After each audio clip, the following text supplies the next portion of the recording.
And everybody that came today, may God richly, richly bless you. Amen. I am honored, I'm blessed, I'm privileged to stand before you today. I just want to thank our father and our mom in this house, the people that God has ordained, the destiny carriers of this vision. Why don't you help me celebrate them? Why? Come on, you can do better than that in Jesus' name. Amen. Mom, we love you so much. Wacha nitoe I love you so much.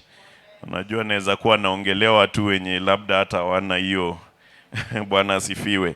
But we thank God. Amen. Thank you so much for allowing God to use you for us to be here. Amen. We have been going through the week, and I thank God because of you coming. And I believe by us coming, you know, I say church is where we conceive. We cannot conceive the purposes or the visions or what God wants for us out there anywhere anyhow. There is an appointed place where we conceive. There is an appointed place where we meet with God. And this is the place where God has ordained that when you come, you meet with Him so that you receive something that helps you for the life that you are living. Praise the Lord. And I thank God because He has given us an opportunity to meet. I know that we've been talking a lot, and I just want us to, as we continue, go to Psalms chapter number 37. And verses number 4. Psalms 37 and verses number 4. This is what the word of God says, that delight yourself also in the Lord, and He shall give you the desires of your heart. Delight yourself also in the Lord, and He will give you the desires of your heart. Praise the Lord. And we have been looking at, you know, the creation that awaits manifestations of sons of God. And today, as we build up on that, we have built up, and there is one thing that was ringing in my mind, and I thank God because, you know, yesterday evening was powerful. Amen. And if you missed yesterday evening, you missed a lot. Because a lot was happening. Amen. Venye vijana wanasema mambo imechemka. Na mambo ilichemka jana. Praise the Lord. And so we thank God. Bible says, delight yourself also in the Lord, and He will fulfill the desires of your heart. Now, desire is something that we long for. We want to do. We seek after. Praise the Lord. And so when Bible says that the Lord will fulfill the desires of our heart, tells us that as Christians there must be something that we desire to give room for God to fulfill the same thing. Praise the Lord. You must have the desires. And when He says He will fulfill the desires of your heart, it is not just these common desires. When you read James chapter number 4, it talks about you have not because you've asked not. Even if you ask with wrong desires. So it tells you that there can be wrong desires that may cause God not to fulfill. But if you are connected to Him, that is why it does not just say God will fulfill the desires of your heart. It says first, delight yourself in the Lord. In other words, connect to the Lord. And when you connect to the Lord, He gives you desires, His desires. And therefore, the desires of God becomes your desires. And that is what now God begins to fulfill in your life. Praise the Lord. And as we were talking that it is the desire of God that you own in this land that we are living, that the promises of God concerning you and concerning what you ought to inherit, that is the desire of God. And so if you delight yourself in God, He will fulfill those desires. Bwana asifiwe. He will fulfill whatever desires He has placed in you. Praise the Lord. And so our desires must be connected to the assignment for God to fulfill them. Bwana sifiwe. Those desires must be connected to the assignment of God. That is delighting ourselves in God. Proverbs 10:24 says, the desire of the righteous will be granted. So there is a connotation there. The righteous. Praise the Lord. The desires of the righteous will be granted. Whatsoever you desire, you must have that heart of righteousness for that desire to be granted of you by the Lord. And so whatever we desire in life, and when we talk about whatever, it is whatever. Whatever we desire in life, it must come out of a heart of righteousness for God to grant us that desire. God cannot fulfill anything beyond the desires you have. Even if it is in the heart of God, He must place it so that it gets room in your heart for you to desire it for Him to fulfill. That is why He says He cannot do anything unless he reveals it. Revealing means putting it in the hearts of the prophet so that the prophet can desire it to happen. Because listen, as we said the other day, God has given us authority and dominion here. So for Him to do something, there must be somebody who has that desire for God to have legal authority to do. Praise the Lord. So no matter how much God wants you to inherit, to own, to prosper, if you do not desire that, it might just be like that, a dream. It will not be fulfilled in your life. So your heart must begin to desire these things. Your heart must begin to want these things for God to fulfill them in your life in Jesus' name. Praise the Lord. And David was talking about saying, as a deer panteth for the water, as a deer desires that water. So there must be something that you desire. Praise the Lord. Your desire to receive something from God. And I know we live a life whereby, we fear things. We fear, what if it does not happen? What if, it fails? What if it does that? But God will fulfill those things that you desire that outweighs your fear. In other words, your desire must outweigh your fear for God to rubber stamp and fulfill those things. Praise the Lord. Because He talks about a double-minded man. If you think like this and like this, you will not receive anything from God. That is why we must also have the word of God, so that that desire is built, so that we are capable of receiving. Desire is simply saying we are building a capacity to receive what God wants us to receive. Bwana asifiwe. Ushaiona wale watu wenye ni wamepata pesa kwa haraka. It is easy for them to lose it because they did not expect, so they did not desire, so they mismanage it. Praise the Lord. The reason why kuna kuwaga na Mungu anaeka tamaa ndani ya mtu, ndio hiyo tamaa build the capacity to maintain whatever God wants to give you. Bwana asifiwe. Doesn't the Bible says them that hunger will be satisfied? So it takes hunger for you to be satisfied. It takes desire for God to fulfill. So we can talk about, you are meant to receive, you are meant to inherit, you are meant to receive this and this. But if that is not, your desire, that a desire of God is not formed in you, itakuwa to another story. That seasons will come, we will be declaring seasons, we will be saying this and this, but it will not happen to you because unless it becomes part of you, it can never work for you. Praise the Lord. Unless it becomes part of you, it forms part of your desires. So whenever a message or something is spoken to you, and you know that this one is godly agenda in your life, you must create room for it to brood and desire that thing and look at it and begin to pray it into realization. Prayer is actually simply us expressing our desires to God. Praise the Lord. Prayer is us expressing those desires to God. So anything that you desire, express it in prayer, and that is what God fulfills. Do you know that God has never and will never answer no to a prayer? If you want to look at scriptures where God said no, you will not find.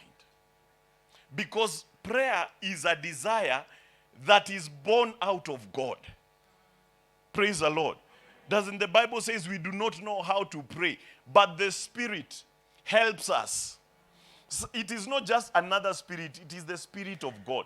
If that Spirit helps us, therefore, it builds desires that are originating from God. And that is what guarantees our prayers to be answered. Praise the Lord. So, our prayers must also be aligned to the desires of God concerning our lives. Let's just not pray our own things. We must, first of all, become one with God for God to answer the prayers that we are making. Praise the Lord. Hallelujah. Your desire will determine your destiny. Your desire will determine your destiny. If you want it so bad, chances are that you will get it. If you desire it so much, high chances are you will get it. So, desire determines our destiny. Praise the Lord. Because whatever you desire, it pushes you to achieve it. That becomes your path of life. Nobody becomes great by accident. Nobody becomes, just anybody by accident. There must be a desire that pushed you to that direction. So your desires are actually your destiny. Listen, it does not matter how, good the plans of God are towards your life. If it does not form a desire in you, God will be, have set good things for your life. Your life in the books of God must, can be set very good.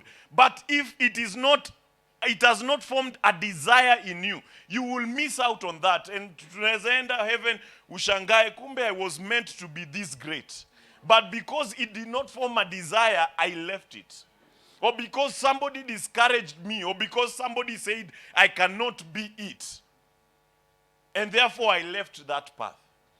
The desires of God in your life form your destiny.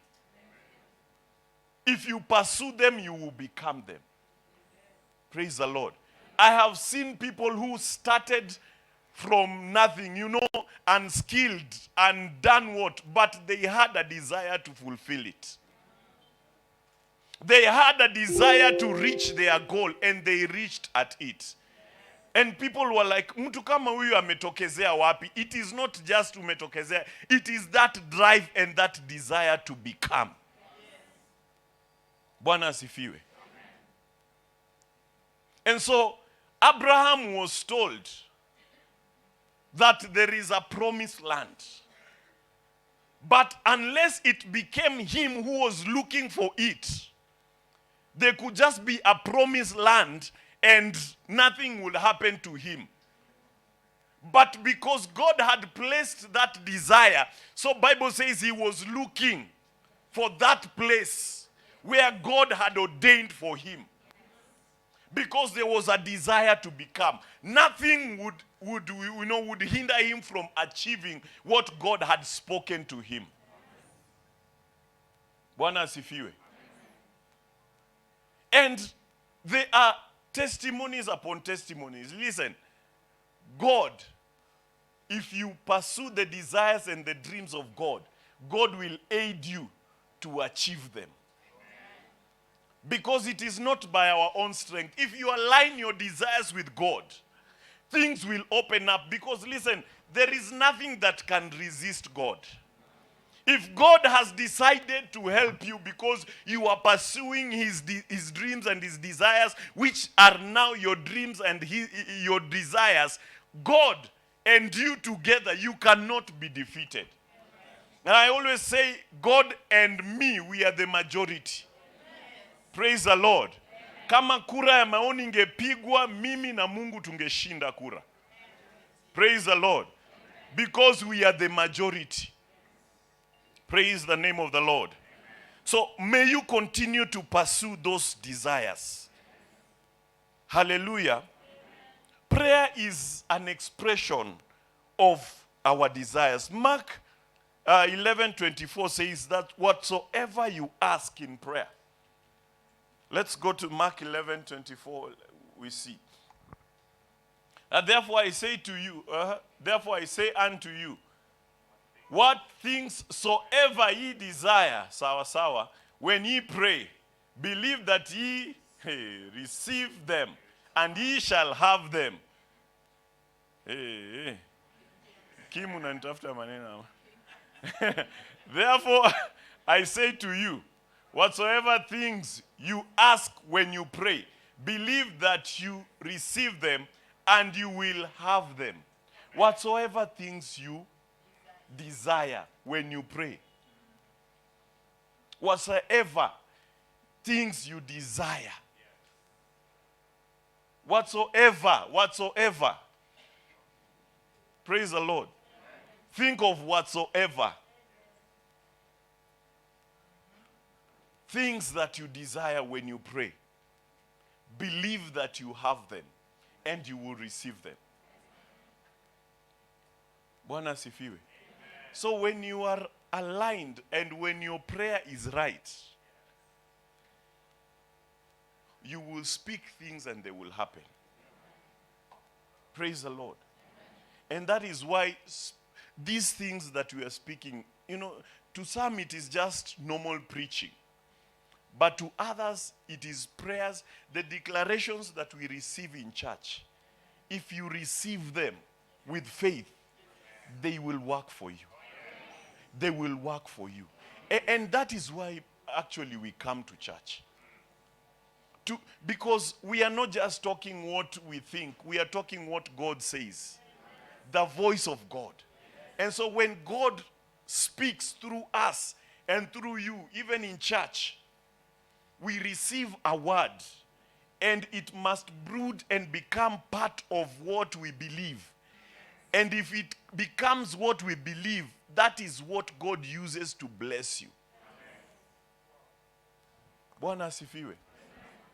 So when we say you will prosper, you will buy land, you will make all those things, it is supposed now to take you so that whenever there is a proposal, you shine, not because you have qualified or bribed, but because there is a word and a desire for God in you to make you shine. So that word that is spoken over your life is supposed to be the thing that makes you shine. Bwana asifiwe. That word. So in other words, when you are going to work, that word makes you shine. When you want to buy something, or let's say a land, that word makes you shine, so that hautagongwa pia. Praise the Lord. When you want to achieve something, you know that as the word of God that says that he goes before you and he levelizes every mountain. So you are going and God is, have you ever seen presidential motorcade? That the president is back there. But kuna njia enye inaoshwa kwanza.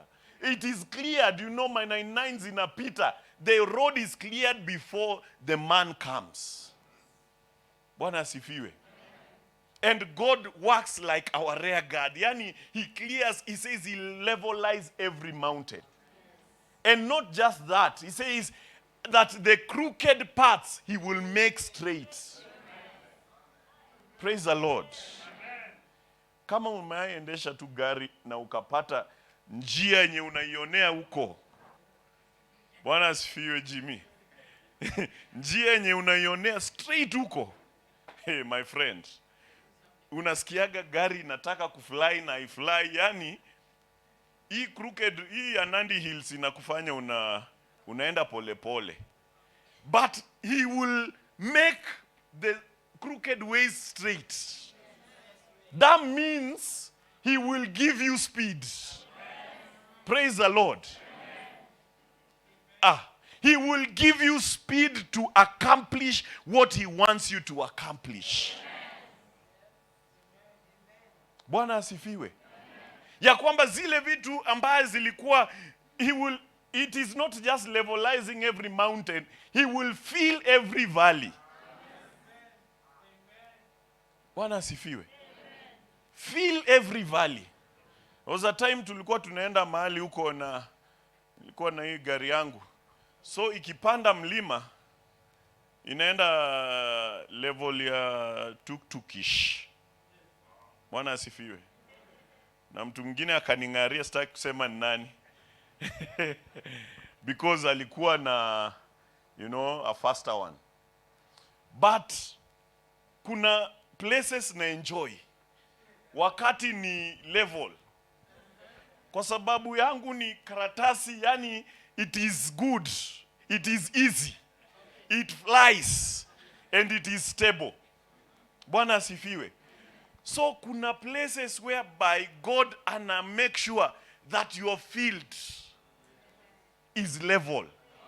So hautakuwa na hardships, hautakuwa na mizigo, zile vitu zinakusumbua ya kwamba umeanguka kwa shimo, umepanda milima, umeshindwa kupanda, sijui unataka kuweka gia ingine gani imekataa, inarudi nyuma. Those things, when you align yourself to God, you will not find them in the things that you desire for God.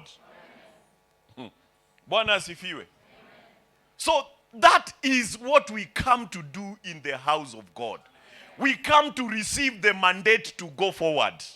We come to receive the mandate so that our lines, our speed is determined by God.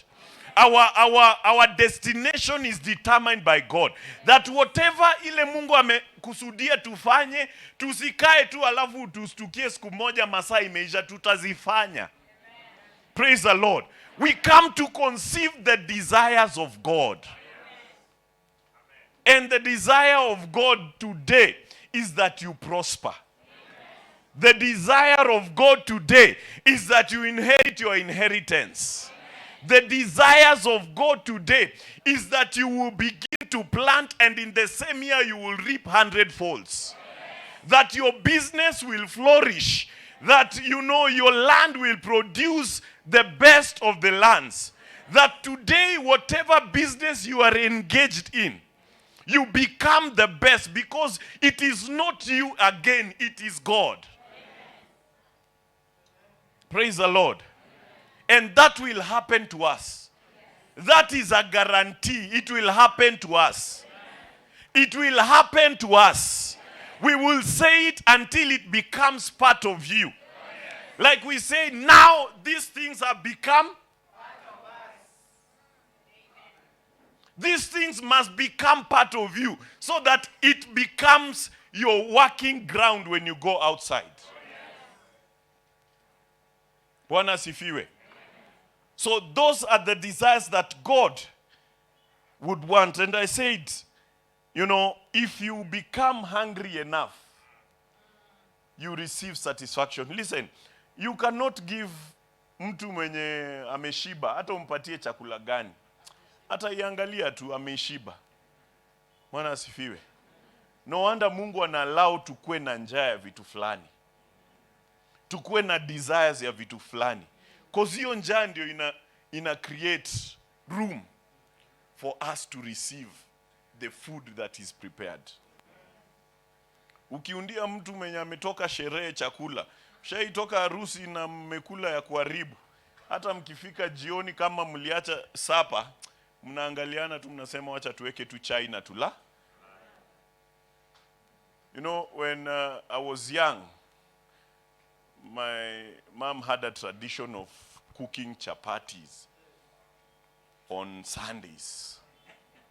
So ni kama ilikuwa timetable, najua Sunday chapati.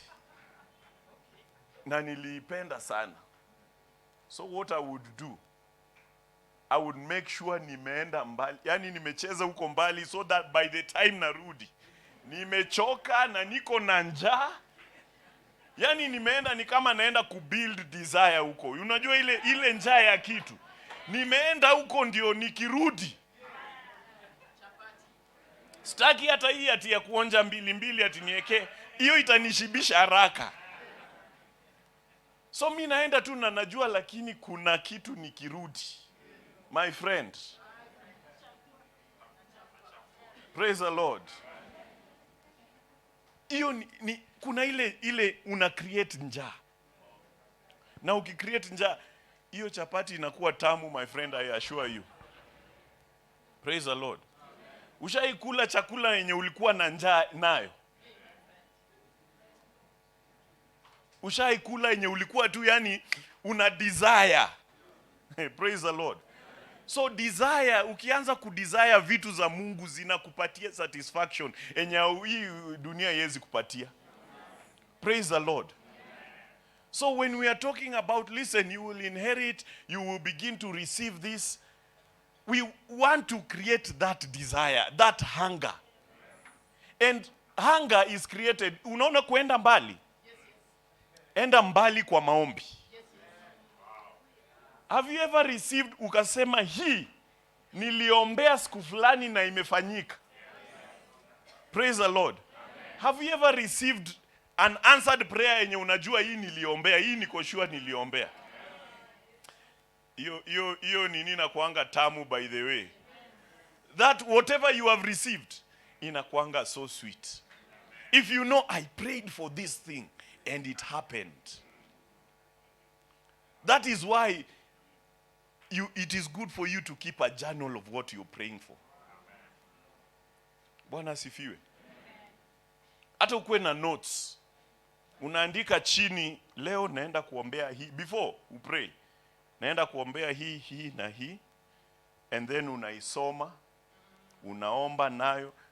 Hautaiomba hii 5 minutes. Unajua kuna wengine tulikuwa tunaomba 5 minutes because all we knew in prayer was, Father, I thank you. You are holy. You that. And then unaomba tu hivyo alafu maombi inaisha. But if you have a list, unasema leo ninataka kuombea huyu ndugu aokoke. Siku wenye utasikia huyo ndugu amesema Bwana Yesu. Praise the Lord. Wengine wataona huyu jamaa anarukaruka nini bana. Kwani kuokoka tu watu wangapi wameokoka? But wewe unajua si kuokoka tu, hii ni maombi yenye imejibiwa. Bwana asifiwe. So siku wenye utaombea Mungu, please give me a place where I can even build my home. Siku wenye utatuita housewarming, it will not just be an ordinary ati niliuza vitu kadhaa nikapata. Thank God, I was talking to Mzendirima, he was telling me how he bought his piece of land. Alikuwa anasema alianza na kuweka makondo. So zinazaana, akazisanya, akauza, akanunua shamba huko ndani. Again akafanya hivyo, akanunua. So kuna siku akachukua zile zenye amenunua akauza. So by the time anakuja kununua where he is settling, alikuwa ameshafanya all those things. Praise the Lord. So unajua kunaweza kuwa na story kama hiyo. Kuna hiyo pia ukianza kuweka na unajua desire yangu ni hii. Na nimeiwasilisha kwa Mungu kwa maombi. Siku wenye utatuita housewarming, it will not be just goat eating. It will be a celebration, knowing that God answers prayers. And you know God answers prayers because you know by your strength aungetoboa. Bwana asifiwe. That this one, if it was not God who was on my side, I would have been finished. This one, if it was not God who has fulfilled it, I would have been finished. So listen, go the distance. Jipe shughuli kwa maombi. Jipe shughuli kwa maombi. Ombea hiyo nini yako. Ndoa yako. I know you have not even seen a lady anywhere near you. But pray for your children. Begin to pray for them. Begin to pray for your wife that you've never even seen. Anza kujipea shughuli kwa maombi. Una create your desire. Praise the Lord. Wakati watakuja utakumbuka Bwana, this one, it is an answered prayer. Bwana asifiwe. Na utakaa kujiulizanga, Mungu anajibu maombi kweli? Utakuwa na evidence. Praise the Lord. Watu wenye wanashuku kama Mungu anajibu maombi ni wale wenye wanataka emergency prayer. Praise the Lord. Emergency prayer. Yani umefika, let's say umefika kwa ndoa na mkaenda mkakaa ukagundua bana ndio hakuna matunda ama you not producing. Ndio uende kwa hospitali wakuambie this and this is happening, you know you cannot have. Ndio unaanza kuombea sasa watoto. Utaweza pata because God is faithful. Lakini kuna maombi yenye unaomba in advance. Ya kwamba hata hujaoa, lakini kwa sababu ulikuwa ukitupa kwa hiyo akiba kila siku. Wakati umeingia hapo, banki imejaa. Praise the Lord. Vitu zinamwagika tu, hatuanzi hapo, tulianza kitambo. That is why if you are a young person, it is good that you got saved this early. Because you have time to begin to invest. Najua mmeenda kwa hizi investment channels. Listen, prayer is also an investment. Ina create ile hunger, desire for things to happen. Wakati umefika unapata. Bwana asifiwe. We can do those things in prayer. We can begin to desire them. We can begin to receive them through the desire that we have. Because God has promised that He will fulfill the desires of your heart. He has promised that He will answer prayer. And whatever you need, you will receive. Because you are connected to Him. So the key is, please be connected to God. Be connected. No wonder Bible said, seek ye first the kingdom of God. Seek ye first to be connected to God. And then desires will be added. It will be fulfilled.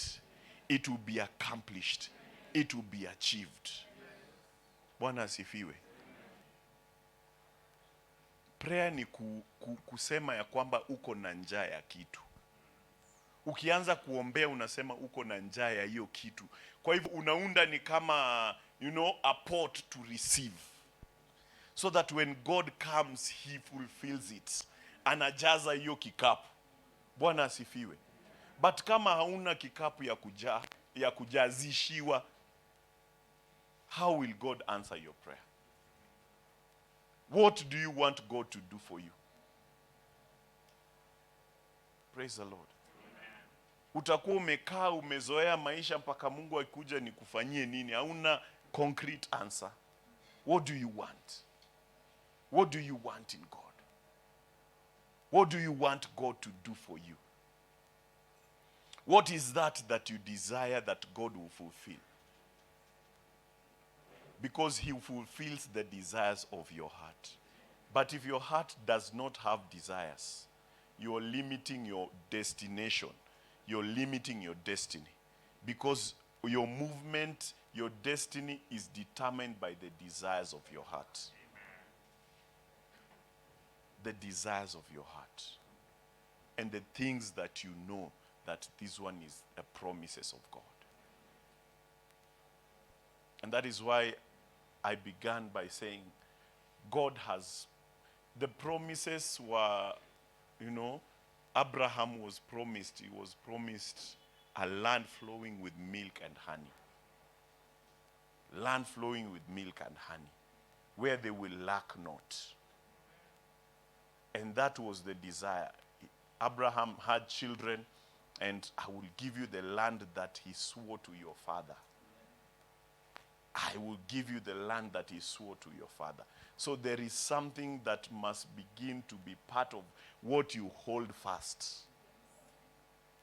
I believe the children of Israel, they loved God more because there was a desire of a land flowing with milk and honey.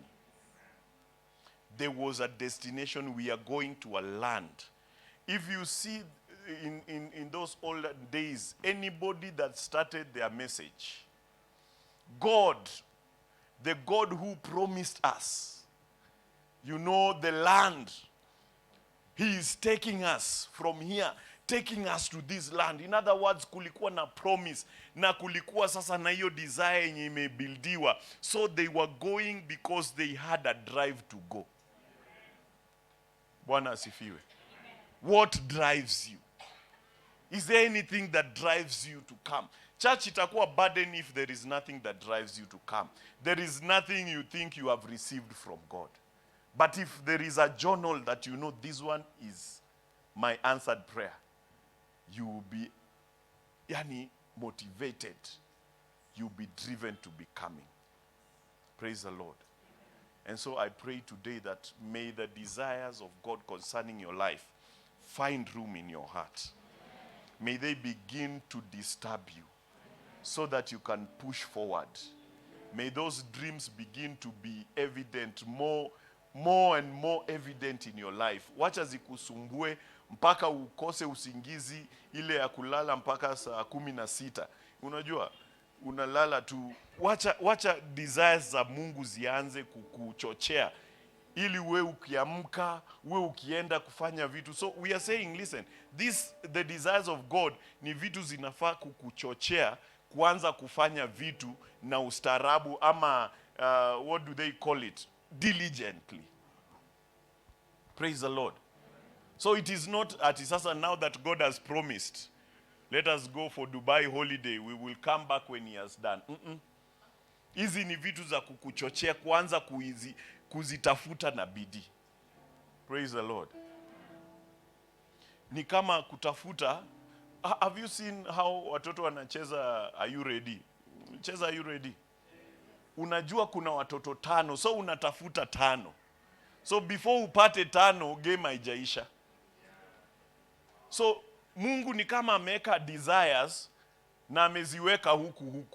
So anakuambia ni hizi na ni kama Are You Ready, so that ukue tu na ile hamu ya kuzipata. Praise the Lord. Because if I tell you 5,000 is in this room hidden somewhere, others will tafuta mpaka wapate. Lakini ikikuwa tu tunatafuta kitu yenye hatujui tunatafuta nini, tutatafuta alafu tuseme hakuna kitu. Praise the Lord. Our Father has taught us the principle of until. Until means that there is something you know. This one, naenda kupata. So no matter the price, I will pay the price because I know it will happen. And so the promises of God is a guarantee it will happen. Work on them until you get them.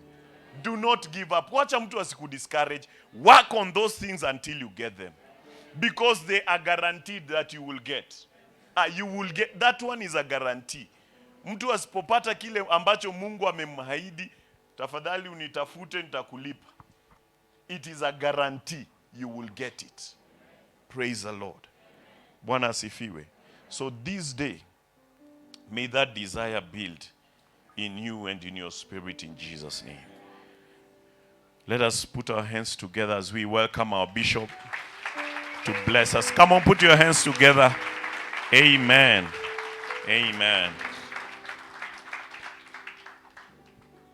Let's appreciate the man of God. Man, that is powerful, the power of desire. Delight yourself in the Lord and you are going to conceive the mind of Christ. Amen. And everybody's a candidate. Haujaachwa nyuma. The blessings are there. So delight yourself. Just align yourself and you are going to conceive it in Jesus' name. Amen. I want us to package our gifts, our offerings. We are giving thanks to God. Today being on a Thursday. We are telling God thank you. It has been a journey from Monday and God has been good unto us. So our offering says is an appreciation, acknowledge to God as the source of the blessings, and even the gift of life God has given unto us. Amen. We have our good ushers, and our Father has always said, chukua bahasha kwa asha mwenye ana smile. Yeah, kama smile jichukulie tu, yani bahasha tu utazipata. So make sure the usher ana smile. But naona Jose ana smile. As you package your gifts on Friday. Friday ni siku gani? Kesho. Unajua sometimes matangazo ya kesho ikitangazwa, kuna watu wameanza tu kulala saa hii. Kesho siku gani? Kesho. Encounter night. Tuko mahali hapa tunakuja kuomba. The desires that you have, delight yourself, a position of prayer. Yeah? So kuja mahali hapa tuweze kuomba na utabarikiwa. And then next week our young people, are you in the house? Na young people sio miaka. Kama we hujafika 70, you are young, you are laying foundation. Yeah, you are laying foundation. So usiseme vijana wenye wametoka shule leo afternoon. Tomokusi, Bwana asifiwe. Hawa ambao wametoka shule ndio wanakuja kesha. As long as hujafika miaka 70. Sisi wote tunakuja mahali hapa kufanya nini? Kubarikiwa. And we have Pastor Pancras. Yes. Atakuwa mahali hapa na tutabarikiwa. Tumebarikiwa sana. Hapo nje kuna vitabu ziko mahali pale, jichukulie 1-2. Na kesho pia kuja na mtu uweze kubarikiwa.